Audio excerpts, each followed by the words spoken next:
I am preparing all my vegetables and medyo daring yung ating recipe today dahil nakahubad.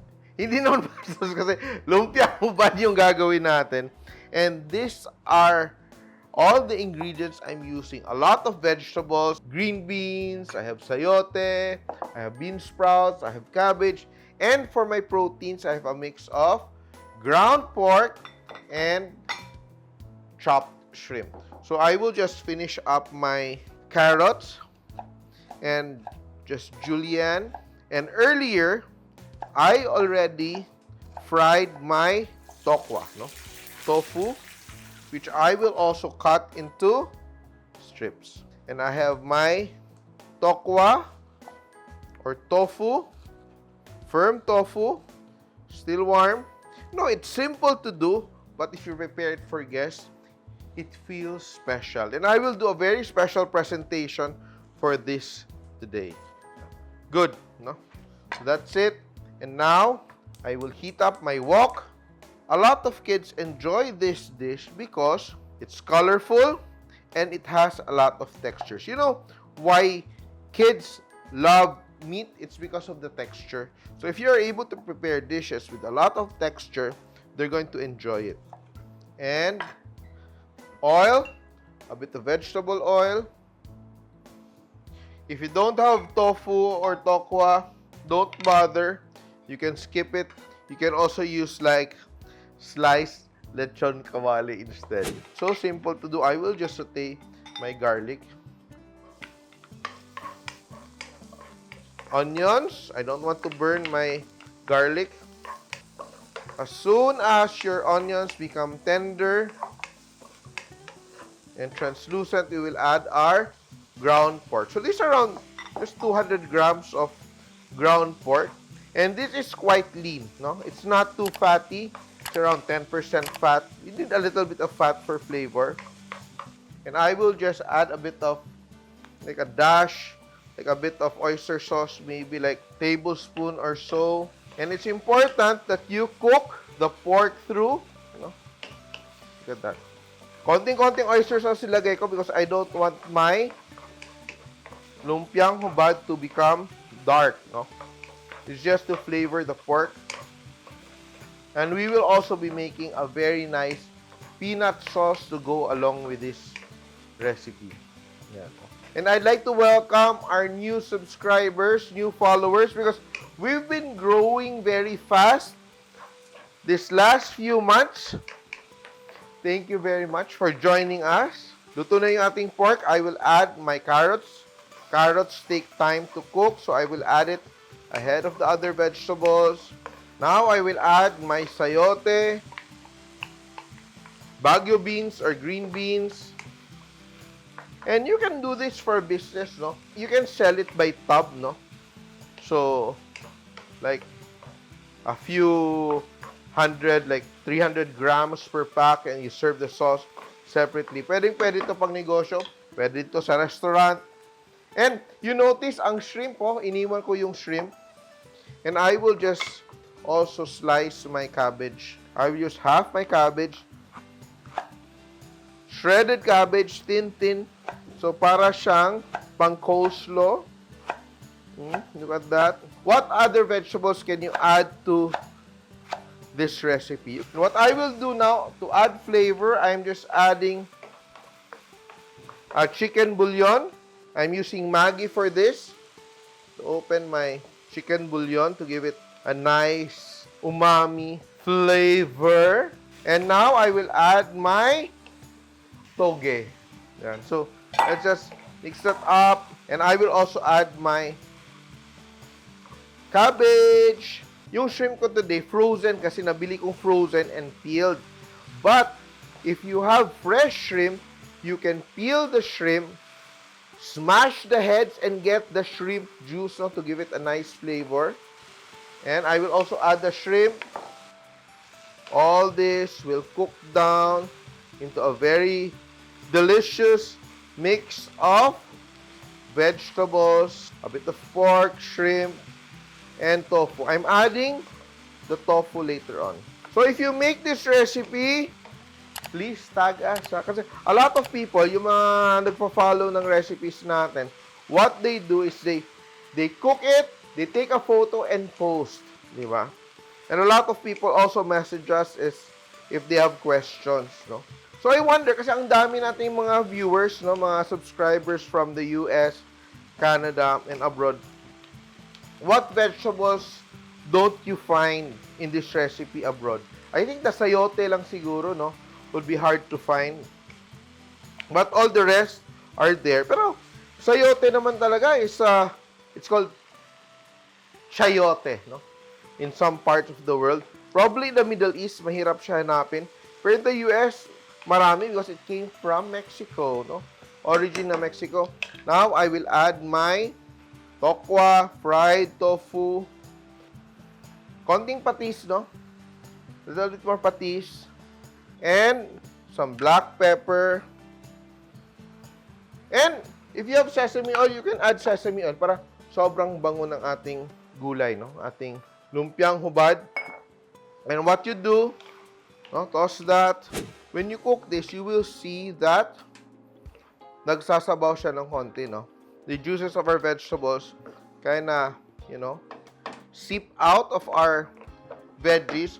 One thing to do, you can drain all of that out, no? Put it in a colander. Pero tayo, we don't want to lose the flavor. So I'm just adding a bit of cornstarch and water. Technically called the slurry. So, as it cooks, we will just drizzle our slurry so it thickens.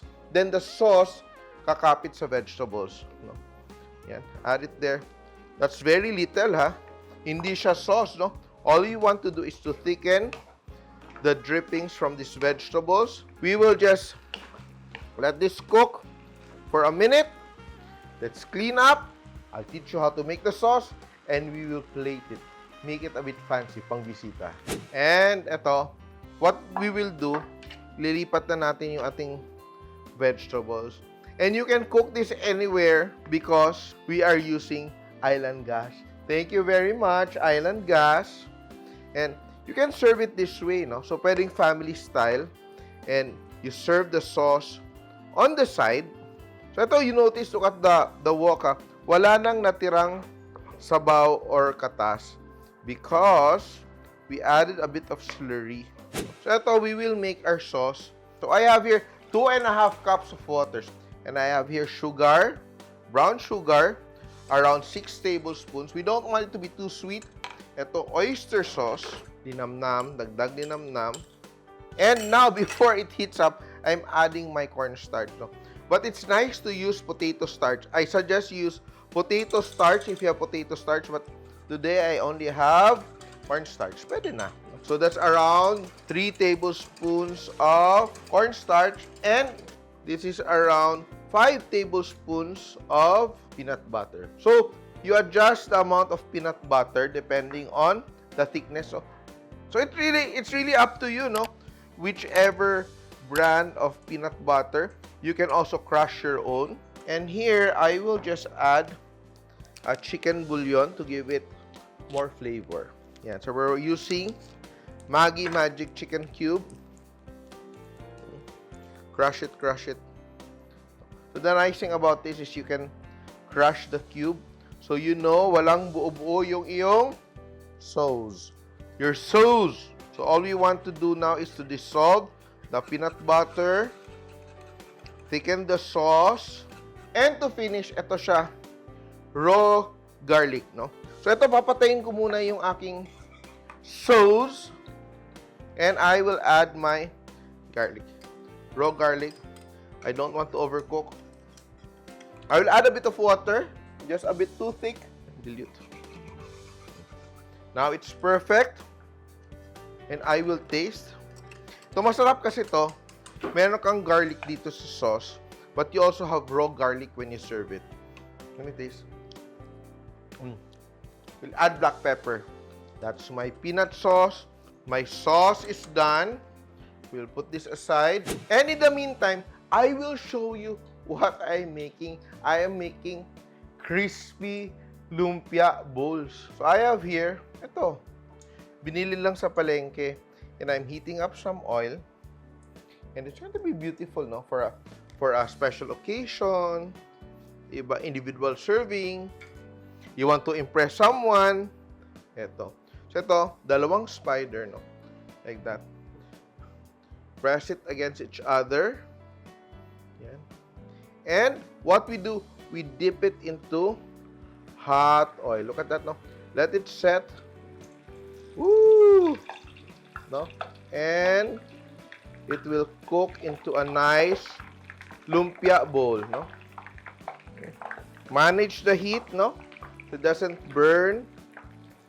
So dalawa, no? Dalawang layers. Yan. Let it fry until it's golden and crisp. Once it's crispy and golden, what you do, you can set it aside to cool down, no? Let the excess oil drip off. And now we are ready to plate. Look at that, no? Our lumpia bowl is ready. My sauce. My very delicious, rich, nutty, sweet and garlicky peanut sauce. And what you do now is just get a serving of your filling. Ito na, yung ating lumpia. Dun, dun, dun. Put it to our bowl. Arrange it nicely. Yan. And you can top with peanuts and your wansoy. If you don't have wansoy or you don't like wansoy, you don't have to put. Yan. And usually, I like it with chopped raw garlic on top. Ito na. Napakabongga ng ating lumpiang hubad or our lumpia bowls. Yan. But I will make another one just to show you another option. Ito siya. Parang Chinese style din naman to yung gagawin natin. So I have here my lumpia wrapper. Fresh lumpia wrapper. Double natin, double. Double down.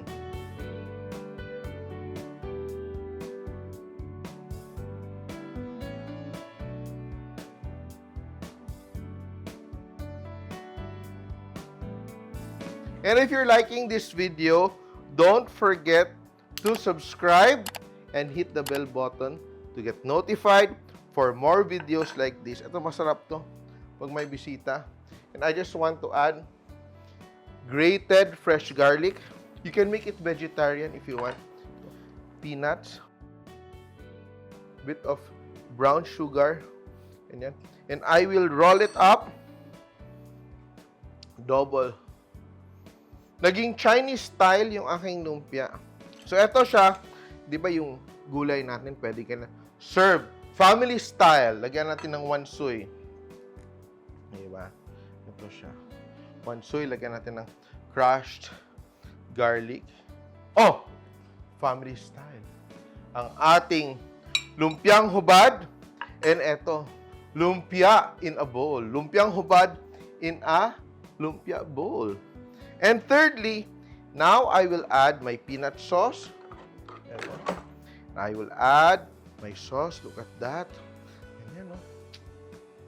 Sarap, no? Pero, eto, you don't have to feel guilty because it is healthy. Lot of vegetables and a lot of fiber. Yan.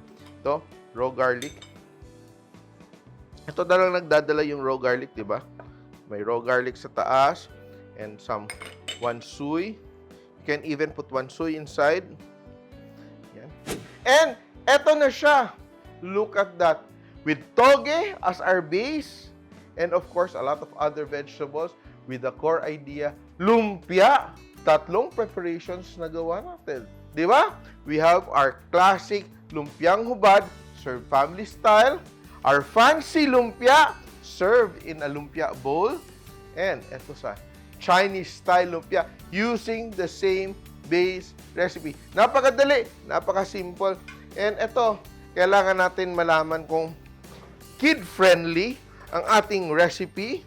Si Lucas. Come here, Lucas. And now, we will add our peanut sauce. Yan, oh. We'll add our peanuts. And taste. Tell me if it's yummy or yummier. Slowly, so you have to put sauce. It's hot, Lucas. Put sauce. Like it? Wow! You like it? O, diba?